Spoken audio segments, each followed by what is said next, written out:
ስለ መልእክተኛው ጉዳይ ሳስብ ግን አንድ ነገር በጣም ይገርመኛል። ጉዳዩ ስለ መልእክተኛው አይደለም፣ በመልእክተኛው ዙሪያ ስለሚገኙት ሰዎች።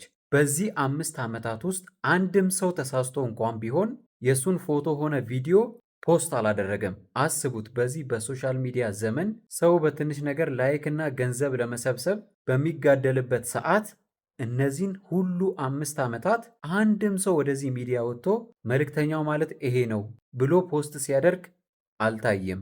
በትናንትናው ዕለት ሴፉ ላይ ቀርቦ መልእክተኛው ማለት እኔ ነኝ ብሎ በራሱ ጊዜ በራሱ ሰዓት ራሱን እስከገለጸበት ድረስ አንድም ሰው ወደዚህ ወጥቶ በፌክ አካውንትም ይሁን ፊቱን ደብቆም ይሁን በየትኛውም ሁኔታ መልእክተኛውን ፖስት ያደረገ ሰው አልነበረም። እዚህ ጋር ማውራው መልእክተኛው ማን እንደሆነ ስለማያውቁት አይደለም።